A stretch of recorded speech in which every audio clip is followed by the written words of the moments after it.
José Lizán, gestor de Retromagnus y CAF en Quadriga Asset Managers. José, muy buenos días. Hola, ¿qué tal? Muy buenos días, Eva.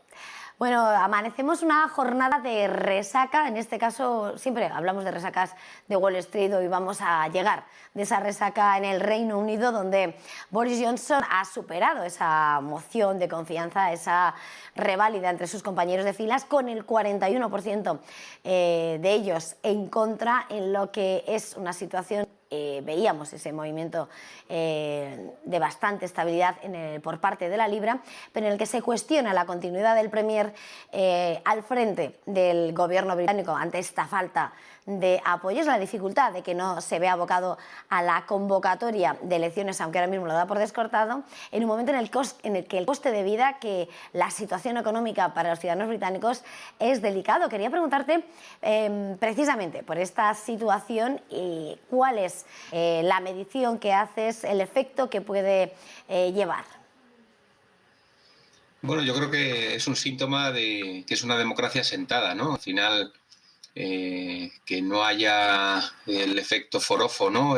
Que en muchas otras democracias sucede, ¿no? De que al líder de su propio partido no se le puede tocar, pues yo creo que demuestra que es una democracia muy asentada y desde luego le debilita, ¿no? Está en una situación, todo el tema del escándalo del Partygate, pues ha sido un daño a su imagen muy fuerte, ¿no? Y al del conjunto del gobierno muy fuerte. Y va a tratar de seguir en el poder y va a tratar de aferrarse, pero desde luego con un partido, su propio partido tan dividido, pues no es descartable ninguna cosa a medio plazo, ¿no? La verdad que tiene una situación delicada, a pesar de haber superado la moción de censura. Pero como digo, tener más de 140 parlamentarios de tu propio partido en tu contra, pues desde luego no favorece o no allana el camino a futuro, aunque yo creo que va a tratar de aferrarse al poder todavía más tiempo, ¿no? Pero bueno, como digo, para mí es un síntoma de democracia madura, ¿no? Que al final cuando alguien hace algo malo, sea de tu partido o no, se critica y incluso se hace una moción de censura en contra, ¿no? Yo creo que es algo pues que demuestra la altitud de miras del pueblo británico y de su parlamento, ¿no? Mirando aquí a la vieja Europa, pero ya a nuestra bloque más comunitaria, la Unión Europea, la gran cita de la semana llega con esa reunión del Banco Central Europeo en el que, bueno, se espera ya, ¿no?, que se quiera poner fecha, que ese mismo día se acabe con el programa de compra de bonos en un momento delicado, con esos niveles de inflación, con esos cambios de política, mirando a un mayor gasto en defensa, cómo combatir la inflación al tiempo de manejar la situación de desaceleración económica, y en el momento en el que además se está mirando a esos países más endeudados, como hemos visto en el caso de Italia, esa diferencia entre el coste de endeudamiento, esa prima de riesgo que parece que despierta las dudas sobre esa financiación de los países periféricos de nuevo, esas primas de riesgo. Con todo, ¿cómo dirías que encaramos esta reunión previa a esa esperada subida de tipos, se supone, prevista para julio, y lo que puede hacer, las herramientas que puede poner en marcha el BCE para llevar a cabo toda esa retirada de estímulos, normalización y estabilización de la deuda? Bueno, pues comentábamos semanas atrás que nos atrevíamos a decir que probablemente la yield del bono americano hubiera alcanzado un techo en la zona de los 3,20, 3,25, ¿no? Que es un poco el nivel en el que se dio la vuelta y se giró, y esperábamos cierta consolidación, y decíamos en el mismo momento, semanas atrás en este programa, que del Banco Central Europeo y de los tipos de interés en Europa no nos atrevíamos a decirlo, ¿no? Y desde luego el último dato de inflación de mayo ha catapultado en las yields de los bonos a máximos, ¿no? Y hemos visto un fuerte repunte de casi 30 puntos básicos prácticamente en todas las curvas de tipos de los bonos, tanto periféricos como no periféricos, en la Unión Europea, mostrando que el camino de normalización monetaria al que Christine Lagarde en un principio ha tratado de no llegar, ¿no? Y de alargar todo lo posible, sabiendo, como cuentas, pues de la delicada situación de algunas finanzas públicas y de la dependencia de las compras por parte del Banco Central Europeo de algunos países. Pues bueno, yo creo que ha llegado a su fin, ¿no? Yo creo que en esta reunión, pues lo que nos van a constatar, como ya han anticipado en semanas atrás, es que en los meses de julio y septiembre pues vamos a tener una normalización monetaria, salir del fin de tipos cero, no ya solo el fin de compra de bonos, sino también del periodo de fin de tipos cero, y luego veremos a ver qué pasa en los mercados de deuda, ¿no? También es verdad que los gobiernos con la inflación tan alta están recaudando mucho, ¿no? Y estamos en un momento en el que incluso el gobierno español estaba en superávit primario hace unas semanas, ¿no? O sea que la recaudación o la capacidad fiscal de los gobiernos está aumentando muchísimo por la elevada inflación y los efectos que tiene en determinados tributos esa inflación. Y yo creo que en manos de los gobiernos está el tratar de aliviar las posibles tensiones en las primas de riesgo a futuro, ¿no? Sí que es verdad que, como comentabais, a día de hoy hay mucha más presión sobre el gobierno italiano que sobre el gobierno español, ¿no? También es verdad que tiene bastantes más puntos de deuda sobre PIB y parece que a día de hoy pues la deuda española está algo menos penalizada que en el pasado, ¿no? Pero bueno, vamos a ver qué pasa. Yo creo que la hora de la verdad va a venir cuando el BCE de verdad deje de comprar deuda en los mercados y veamos qué pasa. Pero también es verdad que yo creo que hemos japonizado mucho la deuda en Europa, ¿no? Y al final muchos de los inversores extranjeros que no confían en Europa ya han vendido esa deuda, ¿no? Y se la han vendido al propio BCE en los últimos años con esa expansión del balance del Banco Central Europeo, y ahora la deuda es mucho más endogámica que tiempo atrás, ¿no? Yo creo que ahora la concentración de tenedores o de inversores extranjeros que tienen deuda de países periféricos pues es mucho menor de lo que lo era en el año 2008, 2009, 2011, ¿no? Cuando tuvimos aquella crisis de los PIGs, ¿no? Yo creo que ahora mismo es un proceso mucho más endogámico y la economía está mucho más japonizada, ¿no? Que al final la deuda se mantiene por propias instituciones europeas y no tanto por tenedores extranjeros, aunque los hay, pero en mucha menor medida que en el pasado, ¿no? Entonces, bueno, vamos a ver qué presión hay a partir del verano, pero el máximo tenedor de deuda de estos países, que podría ser el que más presionara, es el propio Banco Central Europeo, ¿no?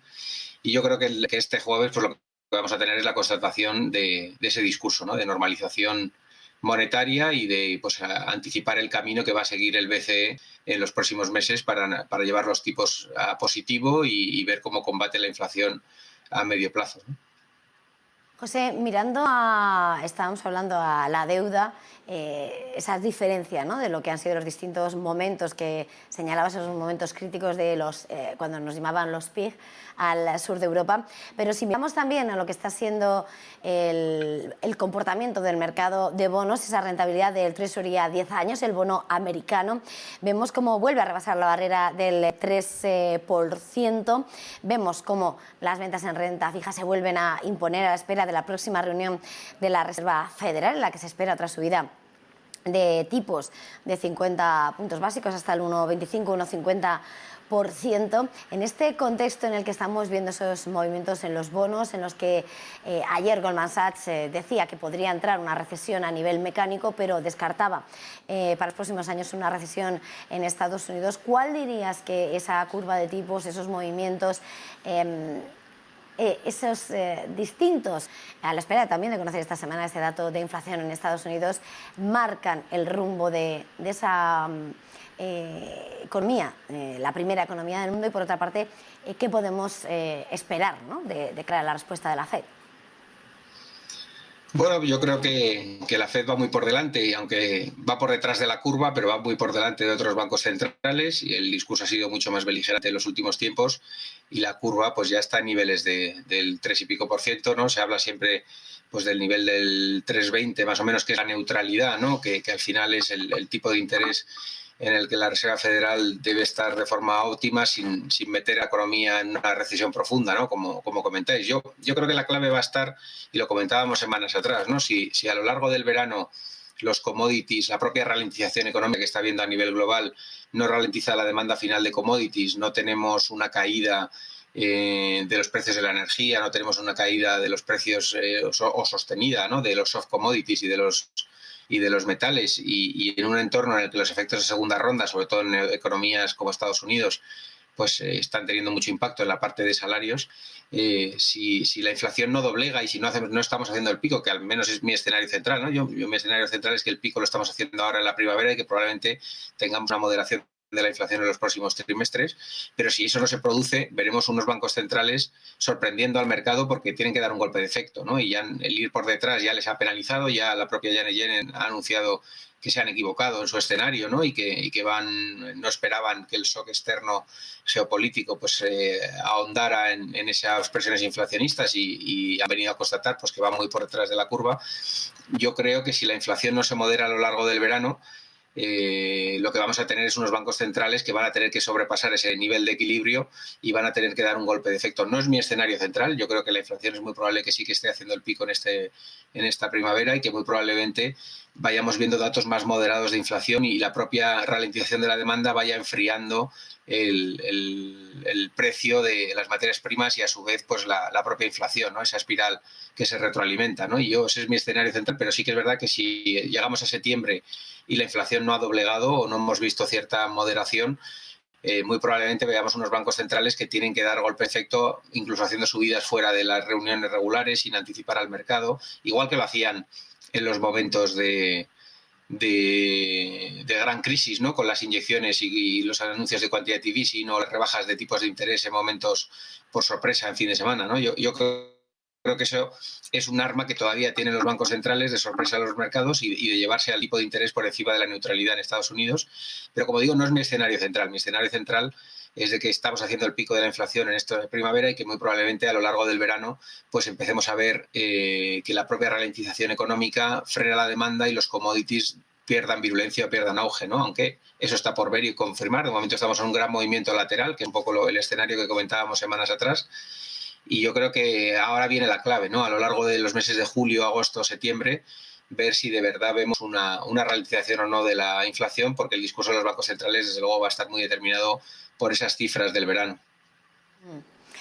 Más allá de esos grandes temas, de esas políticas y de esos datos macro, querría preguntarte por algunos de los valores protagonistas y en este contexto, comenzando por lo que es el sector bancario, quería preguntarte qué te está pareciendo el movimiento que estamos asistiendo esta semana, cómo se está revalorizando Banco Sabadell y luego de cara a CaixaBank, estábamos leyendo esta mañana en el diario Expansión cómo se está preparando para comenzar su estreno en el mercado de deuda en Estados Unidos al registrar un primer programa para emitir hasta 5.000 millones de dólares y en ese contexto en el que más está preparado para dar ese salto transoceánico y convertirse en un emisor recurrente en el mercado norteamericano del dólar. Quería preguntarte por estos dos valores, cómo estás viendo ese movimiento de Sabadell, envuelto también en rumores una vez más, y este movimiento de CaixaBank que busca abrirse a ese mercado de deuda.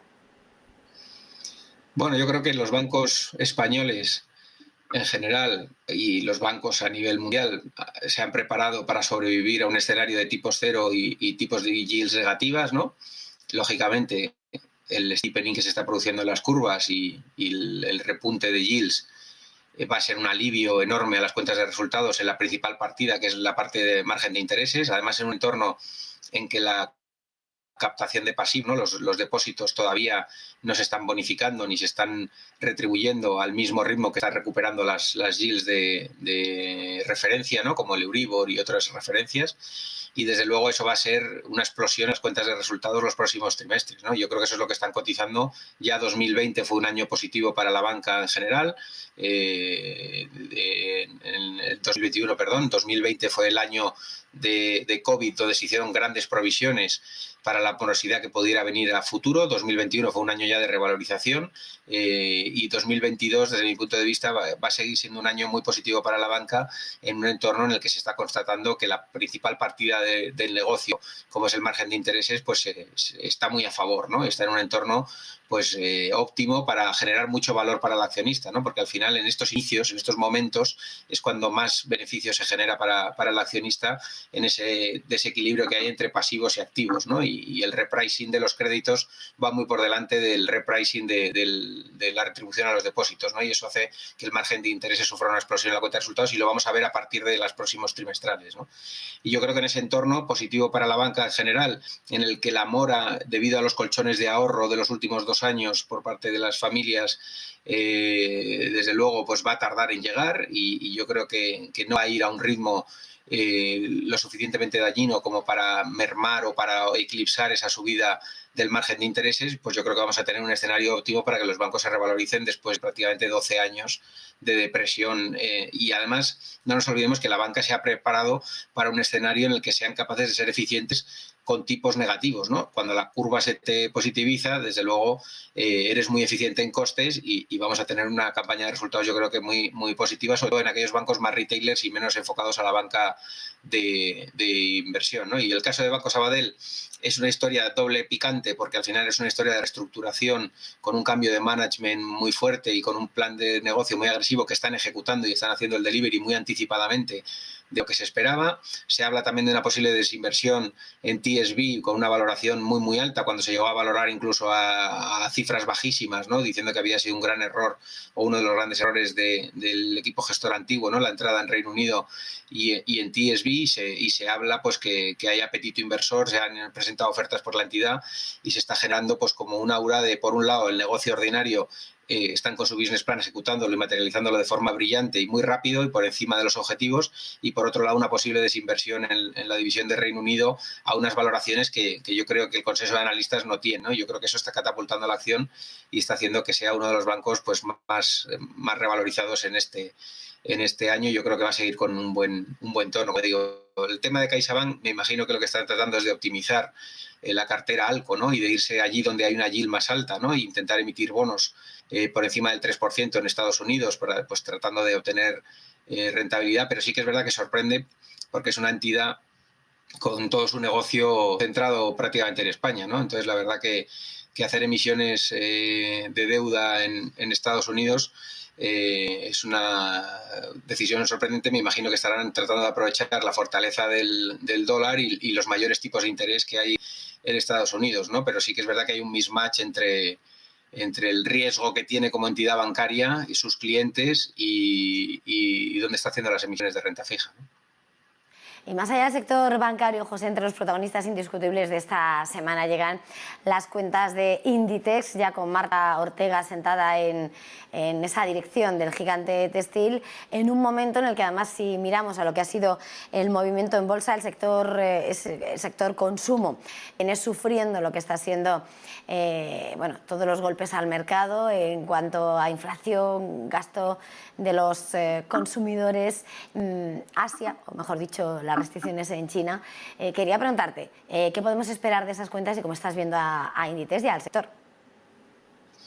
Bueno, yo creo que las cuentas van a ser fuertes por lo que muestran los datos de consumo, sobre todo en Europa y Estados Unidos. Como comentas, van a estar impactados por Rusia, lógicamente, que ha salido de la ecuación, ¿no? Al tener que parar la actividad allí, y por Asia, por todos los lockdowns en China, que evidentemente es un país que le afecta y tiene exposición, y evidentemente las cifras de consumo en China a todos los grandes retailers les está afectando, y lo hemos visto en otras cifras, incluso en el sector del lujo, que es mucho más defensivo, lo hemos visto cierto impacto, ¿no? En la parte de los lockdowns de China, y se espera que se compense por fortaleza en Estados Unidos y en Europa en los datos de consumo. Yo creo que las grandes dudas están para este trimestre, no lo son tanto, yo creo que son más para los venideros. Y yo creo que hemos comentado siempre un poco lo mismo en las últimas fechas, ¿no? Yo creo que Inditex siempre ha sido una compañía que ha cotizado con prima respecto a su sector, una prima en torno al 25-30% sobre las medias y múltiplos sectoriales, pues por esa capacidad de liderazgo, esa capacidad de adaptarse a los tiempos, esa capacidad de marcar precios, esa capacidad de su modelo o flexibilidad de su modelo de producir según va vendiendo aquellos productos que más éxito tienen. Y yo creo que esa prima sectorial, con los cambios que ha habido en la parte de gobierno corporativo, con la parte de que es una compañía más madura, ¿no? Yo creo que está siendo una compañía que está dejando de ser el growth stock que era en el pasado. No digo que no haya crecimiento, pero creo que a lo que nos tenía acostumbrados va a ser muy difícil de replicar, y está siendo una compañía mucho más madura y mucho más value, más enfocada al dividendo y menos al crecimiento, y donde tiene pues más complejo, ¿no? El seguir sorprendiendo al mercado con esas tasas de crecimiento. Pues yo creo que esa prima de calidad el mercado no se la va a volver a otorgar, ¿no? Y yo creo que ver un Inditex por encima de los 25-26 euros por acción va a ser complicado, porque al final lo que ha hecho es irse hacia las medias sectoriales, irse hacia ratios más estándar de su mercado, y creo que con las incertidumbres que hay a pesar de que están subiendo precios para compensar el alza de materias primas y los problemas de cadena de suministro, y que están tratando de expandir más en Estados Unidos para compensar la salida de Rusia. Pero yo creo que cambios en el management, ¿no? Yo creo que esa prima el mercado se lo va a pensar un tiempo antes de volver a otorgársela. Probablemente, si el management lo demuestra, vuelva a obtenerla, pero creo que a corto plazo, los próximos 2 años, es muy probable que cotice en torno a las medias. Y como digo, yo creo que los resultados de Inditex, si cotizas sin prima, precios por encima de los 25-26 euros, va a ser muy difícil que los volvamos a ver, al menos en los próximos trimestres. Y yo creo que eso es un poco lo que podemos esperar. Un buen trimestral, probablemente irse hacia esos 24, 25, 26 euros, pero creo que más allá va a ser muy difícil, y hace falta tiempo para que el nuevo management demuestre si tienen la calidad que tenía el antiguo management y el mercado se tranquilice, ¿no? con las perspectivas que hay a futuro. Uh-huh. Y antes de terminar, querría preguntarte, en este contexto, ¿dónde estarían tus principales apuestas? ¿Dónde ves las oportunidades de inversión, José? Bueno, pues nosotros comentábamos también semanas atrás que pensábamos que los mercados, el riesgo se estaba reduciendo y que veríamos un comportamiento más mixto, ¿no? Habíamos tenido un primer semestre del año en el que todo era energía, banca, recursos básicos, y sectores muy defensivos, y la parte más growth y quality growth pues lo había hecho mucho peor, y comentábamos semanas atrás que creíamos que entraríamos en un mercado más lateralizado, tanto en bonos como en divisas, como en commodities, como en equities, ¿no? Y se está produciendo, ¿no? Estamos inmersos dentro de un rebote, en un mercado más lateral, en el cual el comportamiento es más mixto. Tenemos días positivos de tecnología y de quality growth, y tenemos días positivos. Nosotros estructuralmente seguimos pensando que esos sectores más value pues deben permanecer en cartera, ¿no? Sectores como utilities, renovables, la parte de energía, banca, ¿no? Son sectores, o turismo y ocio, pues son sectores en los que nos sentimos cómodos estando estructuralmente largo, pero sí que es verdad que hemos equilibrado algo más la cartera en las últimas semanas, y hemos incorporado, aprovechando las grandes caídas que había en muchos valores de quality growth, pues hemos incorporado nombres en sectores de tecnología, o en químicas, o en autos, ¿no? Aprovechando las fuertes caídas que había habido, y tenemos una cartera más blended, como se suele decir, no tan value y sin growth, sino algo más mixto, jugando un poco tácticamente pues la mejora del riesgo que hemos percibido en las últimas semanas en el mercado. Creemos que puede durar algo más este movimiento, y que probablemente podamos ir a alcanzar objetivos de 4.300, 4.400 de Standard & Poor's, y ahí probablemente pues volveremos a un perfil mucho más value y mucho más defensivo, ¿no? Pero ahora mismo pues estamos con un riesgo más alto en cuanto a exposición al mercado, y una cartera más mixta, ¿no? Hemos entrado en semiconductores, hemos entrado en autos, como digo, en químicas, buscando un poco oportunidades después de fuertes varapalos en muchos sectores, en tecnología también, siendo muy selectivos, pero sí que hemos hecho un poco el tema de gaming, hemos entrado también en videojuegos, pues un poco una cartera más mixta, ¿no? Pero estructuralmente seguimos prefiriendo banca, energía y utilities como sectores de largo plazo, ¿no? Ese es un poco nuestro perfil actualmente. Pues muchísimas gracias por este tiempo de análisis, como suele ser habitual cada martes. José Lizán, gestor de Retromagnus y CAF en Quadriga Asset Managers. Un placer, feliz jornada y feliz negocio. Igualmente, un saludo a todos.